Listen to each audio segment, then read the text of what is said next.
Baik, selamat sahabat bagi kita semua.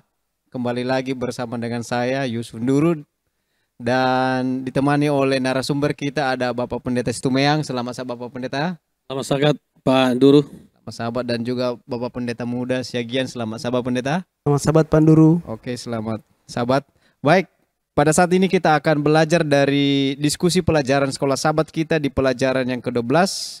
Judulnya adalah peristiwa-peristiwa penutupan sejarah dunia.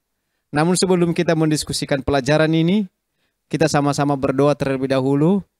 Pak Pendeta Muda Situmeang boleh pimpin kita dalam doa. Baik, kita satu hati, kita berdoa.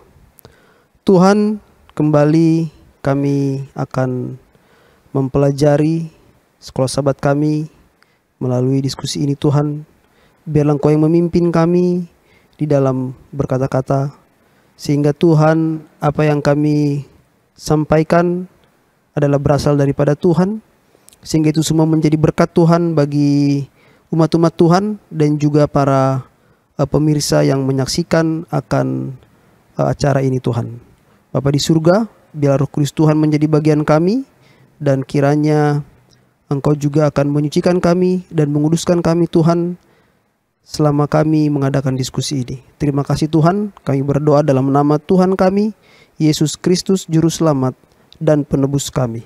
Amin. Baik, pelajaran kita peristiwa-peristiwa penutupan sejarah dunia. Ya, kita tahu bahwa dunia ini pasti apa? Pasti akan ada penutupan sejarah tentang dunia ini. Ya, di ayat hafalan kita sepanjang minggu ini dalam Amsal pasal 23 ayat 23 dikatakan, belilah kebenaran dan jangan menjualnya.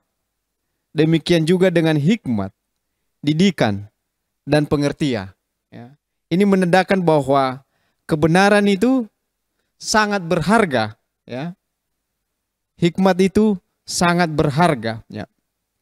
Namun di diskusi kita pada sahabat ini, ada 3 pertanyaan yang mungkin perlu kita bicarakan, yang nanti masing-masing narasumber kita memberikan jawaban-jawaban atau pengertian-pengertian dari pertanyaan-pertanyaan ini. Pertanyaan saya yang pertama adalah, apakah benang merah yang menunjukkan pentingnya nubuatan firman Allah, arti dan penggenapannya di dalam mempersiapkan kehidupan kita bagi keselamatan dan kehidupan yang abadi dengan Yesus Kristus? Boleh mungkin dari Bapak Pendeta Muda Siagian? Ya, jadi nubuatan yang kita pelajari di dalam kitab suci itu seperti sebuah peta ya, atau kompas ya, yang akan menuntun kita atau mempersiapkan kita untuk bertemu dengan Tuhan ya. Di sini di dalam sekolah sahabat kita pada sahabat petang diceritakan ada seorang putri remaja yang sedang dalam perjalanan pulang dari kampusnya ya. Mungkin karena liburan musim panas, dia ingin pulang ke rumah, tetapi tiba-tiba dalam perjalanan pulang ya, tanpa dia ketahui, di jalan menuju ke rumahnya itu terjadi sebuah angin badai yang tiba-tiba. Dan ibunya dengan cemas memantau akan keadaan anaknya. Nah, dan setelah diselidiki lagi bahwa jalan menuju ke rumah mereka tertutup dengan pohon-pohon sehingga tidak dapat dilalui. Tetapi dia mendapatkan informasi juga dari tetangganya bahwa ada jalan lain yang bisa dilalui ya, walaupun dalam kondisi badai. Dan dia dengan cepat-cepat memberitahu kepada anaknya agar melewati jalan tersebut agar dia bisa tetap sampai di mana? Di rumah walaupun dalam kondisi badai. Nah, kira-kira begitulah Tuhan menuntun umat-umatnya melalui nubuatan-nubuatan. Artinya Tuhan sudah memberitahukan kepada manusia bahwa akan ada konflik atau kesukaran ya. Akan ada pertentangan yang akan dihadapi oleh umat-umat Tuhan. Tetapi Tuhan memberikan sebuah penuntun melalui firman Tuhan tentunya ya, bagaimana mereka bisa melewati krisis itu dan selamat, dan mereka bisa sampai atau bertemu dengan, pada akhirnya bertemu dengan Yesus. Nah, jadi dengan itu mereka tahu ya, mereka tahu apa yang harus mereka lakukan dan jalan yang mana yang mereka harus lalui agar mereka dapat bertemu dengan Yesus. Ya, kira-kira seperti itu. Baik, baik, terima kasih Pak Pendeta. Pertanyaan yang sama Pendeta, Pak Pendeta Stumeang ya, tentang peristiwa penutupan sejarah ini ya. Apa pentingnya penggenapan akan firman Tuhan itu untuk mempersiapkan kehidupan kita dengan apa namanya? Dengan kehidupan yang kekal. Boleh dijelaskan Pak Pendeta? Iya, jadi nubuatan itu kata Alkitab, tapi kalau mungkin secara umum disebut ramalan gitu ya. Ramalan yang akan datang. Apa pentingnya kita mengetahui nubuatan? Apa pentingnya kita mengetahui ramalan ya yang dituliskan di dalam Alkitab? Saudara, bahwa nubuatan itu memiliki peran penting dalam kekristenan. Karena nubuatan akan memberikan pemahaman tentang rencana Allah dan menegaskan kebenaran firman itu sendiri.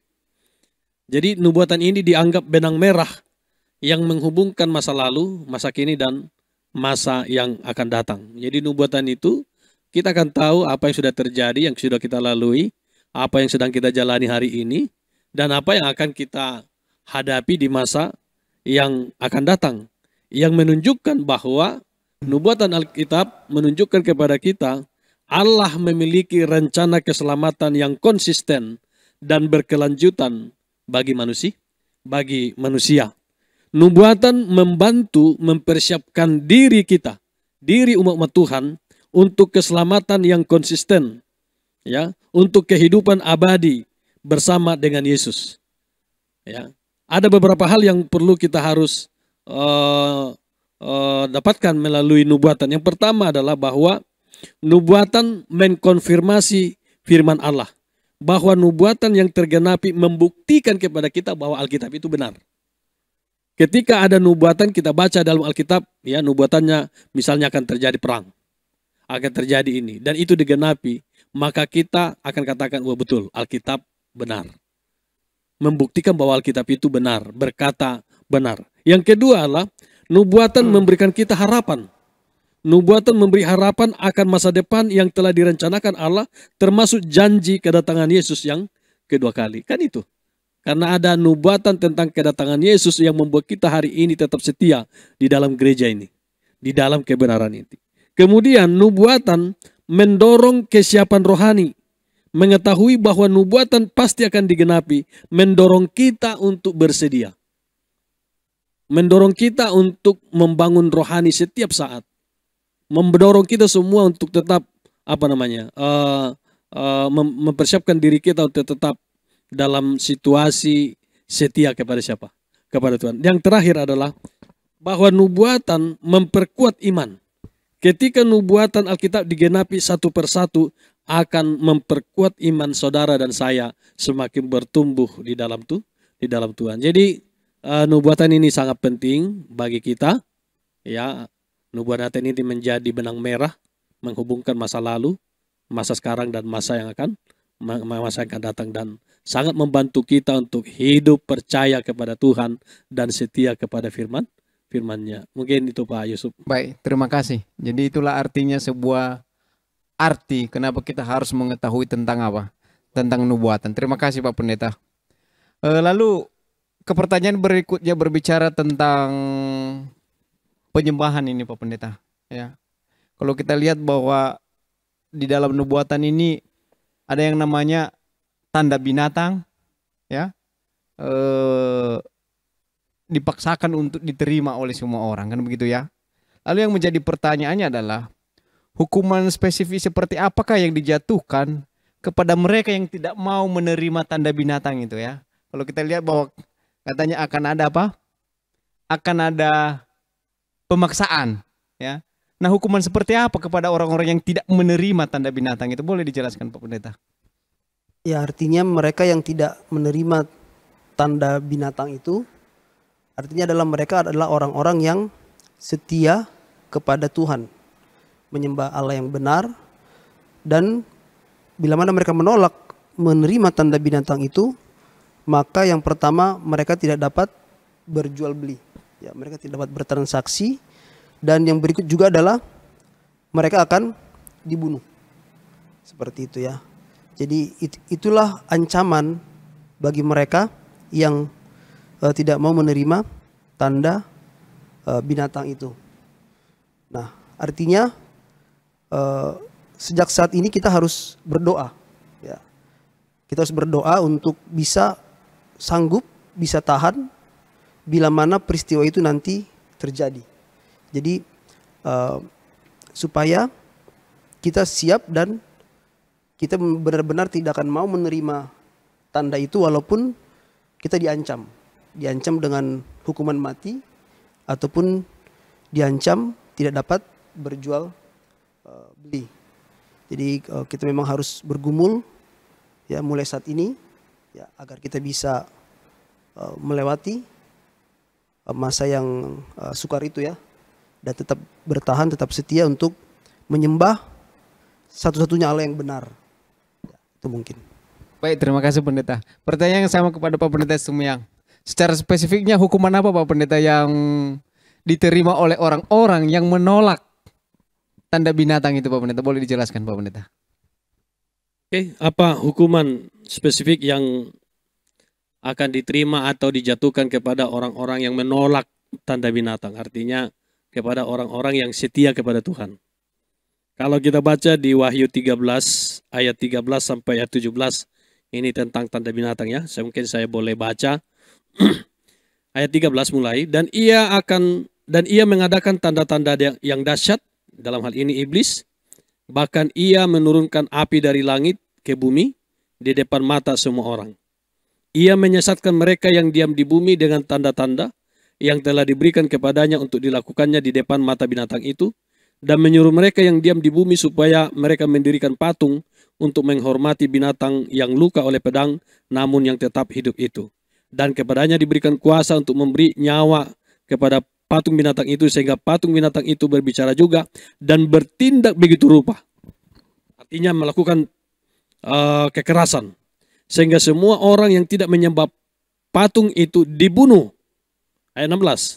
Dan ia menyebabkan sehingga kepada semua orang kecil atau besar, kaya atau miskin, merdeka atau hamba, diberi tanda pada tangan kanannya atau pada dahinya. Ayat 17. Dan tidak seorang pun yang dapat membeli atau menjual selain daripada mereka yang memakai tanda itu, yaitu nama binatang itu atau bilangan namanya. Jadi hukuman apa? Yang pertama dikatakan tadi di ayat 15, dibunuh. Ada ancaman dibunuh. Mereka yang menolak menyembah binatang, menerima tanda binatang, atau mereka yang mau tetap setia kepada Tuhan, tidak mau menurut kepada antikristus atau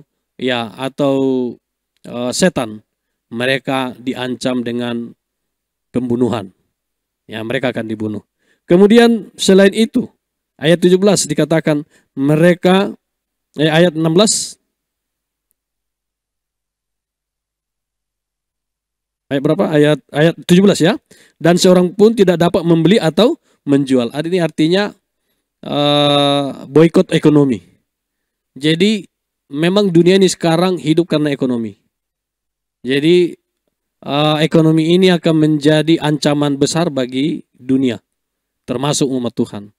Ketika kita diberikan kesulitan untuk bisa membeli dan menjual, ini juga menjadi masalah. Ya. Ini juga akan menjadi masalah. Tetapi saya mau katakan ya, bagi umat Tuhan seperti apa yang dituliskan oleh firman Tuhan, apa perlu kita takutkan hal ini? Pertanyaannya adalah, apa kita takut dengan hal-hal ini, dengan nubuatan ini? Saya pikir setelah kita membaca firman Tuhan tidak perlu takut. Sebagaimana Tuhan telah mencurahkan hujan awal, Pentakosta, dan bagaimana umat Tuhan, rasul-rasul dan pengikutnya waktu itu berkhotbah tanpa takut. Padahal mereka juga diancam bahaya. Bahkan kematian diperhadapkan kepada mereka. Mereka tidak takut. Mereka terus menginjil, bersaksi tentang Kristus. Dan kita menikmati sekarang bagaimana pekerjaan Roh Kudus, gereja-gereja berdiri yang sangat luar biasa. Demikian juga menjelang peristiwa ini terjadi, akan terjadi kecurahan roh. Ya. Hujan akhir. Ya. Tuhan akan memperlengkapi umat-umatnya yang setia. Mereka dimeteraikan. Sehingga mereka tidak pernah akan takut menghadapi masa-masa yang sulit itu. Jadi jangan takut saudara. Serahkan diri kepada Tuhan. Kalau Tuhan mengizinkan kita hidup sampai masa itu, berarti kita sudah dimeteraikan. Menerima kuasa hujan akhir. Yang membuat kita semakin matang. Dan benar-benar matang untuk menghadapi apa? Peristiwa yang sangat luar biasa itu. Karena hamba Tuhan Ellen White juga menuliskan bahwa ketika ada seseorang yang secara iman tidak sanggup menghadapi itu, mereka akan diistirahatkan. Mereka akan mati. Ya, mati dalam artian Tuhan peliharakan iman mereka. Mereka akan tidur di dalam tanah sementara.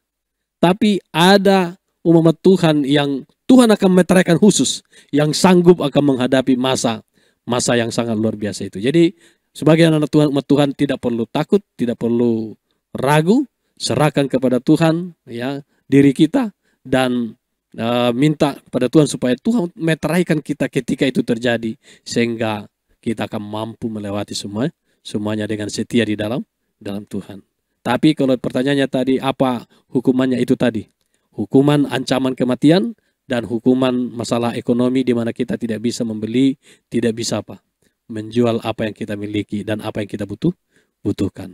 Makasih. Baik, terima kasih Pak Pendeta penjelasannya. Jadi walaupun hukumannya sudah dikasih tahu secara spesifik, tapi percaya saudara-saudara, ketika kita beriman kepada Tuhan, kita pasti dimeteraikan Tuhan untuk melepaskan kita dari ancaman itu. Amin. Puji Tuhan. Berbicara tentang hujan awal dan hujan akhir, tadi Pak Pendeta Stum yang sudah singgung Pak Pendeta. Pertanyaannya adalah, nubuatan apakah yang digenapi pada abad pertama itu dan dampak yang ditimbulkan sehingga kita berpikir atau mengatakan bahwa pekerjaan Allah di bumi ini akan segera diselesaikan. Boleh dijelaskan Pendeta hubungannya seperti apa? Ya, jadi tadi sudah disinggung oleh Pendeta bahwa ada hujan awal dan ada hujan akhir ya. Dikatakan di sini bahwa itu merupakan siklus panen bangsa Israel ya. Hujan awal turun pada musim gugur untuk menumbuhkan benih berkecambah. Hujan akhir turun pada musim semi untuk mematangkan panen. Hal ini menggambarkan karya Roh Kudus untuk pemberitaan Injil. Sebagaimana hujan awal telah diberikan dengan kecurahan Roh Kudus pada pembukaan pekabaran Injil yang menyebabkan benih berharga itu bertumbuh, demikian juga hujan akhir akan diberikan pada penutupannya untuk mematangkan tuayan. Pekerjaan besar pengabaran Injil ini tidak akan ditutup dengan manifestasi kuasa Allah yang kurang dari yang menandai pembukaan penyiarannya. Ya.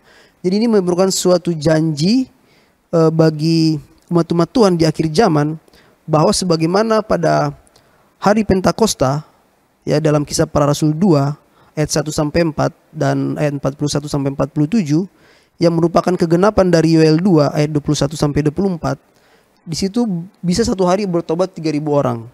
Dan dikatakan juga banyak sekali mujizat-mujizat yang dilakukan oleh murid-murid pada ketika itu. Dan dikatakan pada penutupan sejarah dunia, maka akan diberikan lagi hujan akhir, ya, di mana hujan ini adalah untuk mengadakan suatu penuaian yang lebih besar lagi daripada hujan awal.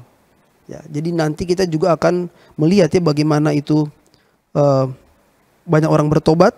Ya, mungkin kita juga bisa melihat nanti bahwa ada yang ada orang dibangkitkan mungkin ya dari kematian, atau ada orang lumpuh bisa berjalan ketika Tuhan sudah mencurahkan rohnya kepada jemaatnya. Ya, jadi firman Tuhan mengatakan Injil ini akan disebarkan sampai kemana? Ke ujung dunia, barulah tiba kesudahannya. Terkadang secara manusiawi kita berpikir, bagaimana mungkin Injil ini bisa tersebar sampai ke seluruh dunia? Bagaimana mungkin semua telinga akan mendengar kabar Injil ini? Ya, tetapi pelajaran kita pada saat ini memberikan jawaban bahwa dengan kuasa Roh Kudus Tuhan, maka hal itu akan dapat terjadi. Ya mungkin itu yang. Baik, terima kasih Pendeta. Pertanyaan yang sama untuk Pak Pendeta Situmayang. Bagaimana kita bisa mengatakan Pendeta bahwa pekerjaan Allah di bumi ini akan segera diselesaikan ketika kita melihat nubuatan yang pertama itu digenapi? Boleh dijelaskan Pak Pendeta hubungannya seperti apa? Ya, makasih. Tadi pendeta sudah menyampaikan bahwa nubuatan yang digenapi di abad pertama adalah Yoel 2 ayat 21 sampai 24 tentang kecurahan Roh Kudus atau hujan awal.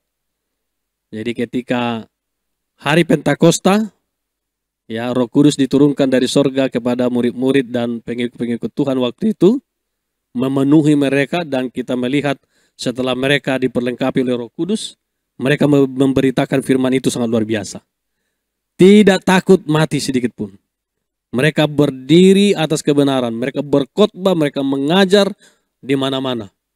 Dan sungguh kita melihat hasilnya sekarang ini. Ya, gereja-gereja sudah masuk di semua negara di dunia ini.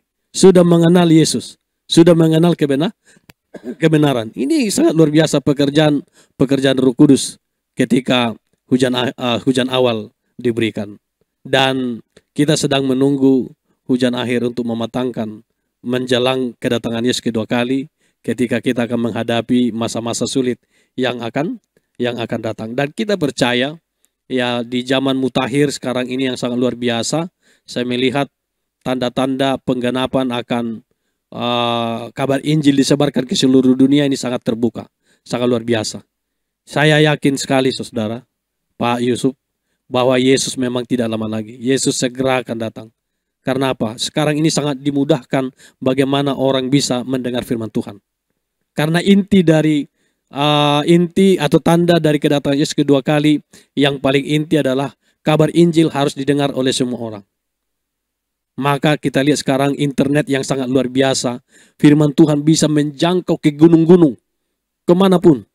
Yang penting ada listrik, cukup bawa baterai, ya, sinyal ada, sangat luar biasa. Yang selama ini sulit ditembus. Pendeta-pendeta sulit menembus misalnya di perkampungan atau mungkin di rumah-rumah orang-orang kaya, pejabat-pejabat sangat luar biasa.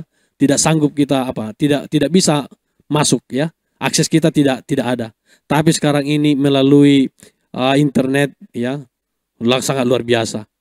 Tidak tertutup kebenaran itu, sekarang sangat terbuka. Dan saya sangat yakin ini tanda-tanda bahwa pekerjaan Tuhan segera akan selesai dan Tuhan akan segera datang. Mari kita setia kepada Tuhan, ya. Mari kita setia kepada Tuhan, dan pekerjaan Roh Kudus yang dicurahkan itu sangat luar biasa. Sampai hari ini kebenaran itu sudah dilihat oleh semua orang di dunia ini. Makasih Pak. Baik, terima kasih Pendeta. Ya, jadi pelajaran kita sepanjang minggu ini bahwa sejarah dunia ini akan segera ditutup, ya. Dan kita sudah belajar arti dari peristiwa-peristiwa yang terjadi di akhir zaman ini. Kita harus tetap setia kepada Tuhan, ya. Kita sudah mengerti peristiwa-peristiwa artinya, yang pasti bahwa sejarah dunia ini akan segera ditutup. Sebelum kita menutup diskusi kita pada sahabat ini, mungkin ada poin-poin atau kesimpulan yang disampaikan Pak Pendeta. Ya, Alkitab sudah menjelaskan, memberitahukan tanda-tanda kedatangan Yesus yang kedua kali. Walaupun hari, jam, dan waktunya tidak diberitahu, tapi tanda-tanda kedatangan itu sudah diberitahu. Dan sudah sebagian besar tergenapi. Ya, artinya bagi kita sebenarnya adalah suatu keuntungan. Ya, suatu keuntungan artinya kita lebih mempersiapkan diri kita lagi, ya, bahwa Tuhan Yesus sudah tidak lama lagi akan datang. Ya, artinya jangan kita lupa bahwa kita dipanggil atau kita menerima kebenaran atau menerima Yesus sebagai Tuhan dan Juru Selamat kita adalah untuk bertemu dengan Dia, dan agar kita tidak terlena dengan dunia, ya, atau kalau kita mungkin kehilangan pengharapan, ya, kita ingat kembali bahwa ketika nubuatan-nubuatan itu digenapi, ya, satu demi satu digenapi, itu artinya sebentar lagi Tuhan akan datang. Artinya kita hidup dalam pengharapan, ya. Kita hidup dalam pengharapan walaupun sebesar apapun kekecewaan ataupun konflik yang kita alami dalam kehidupan kita, ya, tetapi nubuatan demi nubuatan yang digenapi harusnya memberikan kepada kita sebuah apa? Sebuah pengharapan bahwa Yesus sebentar lagi akan datang. Nah, itu mungkin. Baik, terima kasih. Pak Pendeta Setumuyang, yang boleh mungkin kesimpulan pelajaran sekolah sahabat kita sepanjang minggu, Pak Pendeta, silakan. Baik, terima kasih Pak Yusuf sebagai kesimpulan dari pelajaran kita pada minggu ini atau pada sabat ini. Pada akhir zaman Roh Kudus akan dicurahkan dengan kuasa yang belum pernah terjadi sebelumnya. Dan Injil akan disebarkan dengan cepat sampai ke ujung bumi. Ribuan orang akan bertobat dalam satu hari. Serta kebenaran akan berdampak kepada seluruh planet ini. Dengan cara ini dunia diperingatkan dan Injil serta pengharapan yang ditawarkan akan disebarkan ke seluruh dunia. Ellen White menasihatkan kita di dalam Kemenangan Akhir halaman 518 katakan begini. Hamba-hamba Allah dengan wajah yang diterangi dan bersinar dengan pengabdian khusus akan mempercepat penyiaran pekabaran dari surga itu dari satu tempat ke tempat yang lain. Melalui ribuan suara amaran itu akan disampaikan ke seluruh dunia. Mujizat-mujizat akan diadakan. Orang sakit disembuhkan. Dan tanda-tanda ajaib akan menyertai orang-orang percaya. Pak Yusuf, seperti yang saya bilang tadi, bahwa nubuatan sudah akan tergenapi penuh. Ya, terakhir adalah firman Tuhan atau kebenaran ini harus sampai ke telinga setiap orang. Dan sekarang ini sangat luar biasa. Ya, kalau kita ikuti media sosial, sekarang ini siapapun berbicara tentang kebenaran. Atau kalau saudara punya TikTok, coba masuk di TikTok. Sekarang ini, ya bukan Advent ya, orang-orang dari gereja manapun berdebat tentang kebenaran. Artinya pekabaran ini sudah sangat luar biasa. Sudah sangat terbuka. Terbuka untuk diperdebatkan, terbuka untuk dipelajari bersama. Bukan hanya orang Advent, tapi saya pikir itulah cara Tuhan untuk agar setiap orang tahu tentang kebenaran itu. Sangat luar biasa. Dan saya yakin, sangat saya yakin, Tuhan memang sudah di ambang pintu. Mari kita sebagai anak Tuhan, umat Tuhan, semakin setia dan tetap mengandalkan Tuhan dalam kehidupan kita. Mari kita menginjil melalui cara-cara yang bisa kita lakukan. Kalau kita paham media sosial, menginjil melalui media sosial. Kalau kita bisa menginjil dengan cara-cara pribadi kita, mengajar, berkhotbah atau lain sebagainya, mari kita lakukan. Karena semua ini menjadi sarana yang Tuhan sediakan agar firman ini bisa sampai kepada semua orang dan Tuhan segera datang. Terima kasih Pak Yusuf. Baik, terima kasih. Demikianlah diskusi pelajaran kita pada sabat ini. Saya sampaikan terima kasih kepada Pak Pendeta Muda. Terima kasih, dan juga Bapak Pendeta Setumuyang, terima kasih. Terima kasih Pak Yusuf. Sebelum kita tutup, mari kita sama-sama berdoa. Bapak Pendeta Setumuyang, pimpin kita dalam doa. Mari kita berdoa. Tuhan Allah Bapa di surga, terima kasih. Konflik terakhir akan segera kami akan hadapi. Setan akan melakukan segala cara untuk menyesatkan, bahkan dengan cara kekerasan. Dan nubuatan menunjukkan saatnya Tuhan segera akan datang. Ajar kami Tuhan untuk tetap setia di dalam Engkau. Ajar kami untuk tetap menyerahkan hidup kami sepenuhnya kepadamu. Ajar kami supaya kami terus bertumbuh dalam iman dan pengharapan kami. Agar ketika hari itu datang, Tuhan datang, maka kamilah umat Tuhan yang akan menyambut Engkau datang dengan sukacita. Dan kami akan semua Tuhan bawa masuk ke dalam kerajaan-Mu. Terima kasih Tuhan. Tuhan berkati kami semuanya. Hamba-Mu, Pak Yusuf Nduru dan Pendeta Siagian, bahkan seluruh umat Tuhan, bahkan pemirsa dimanapun mereka menyaksikan siaran ini.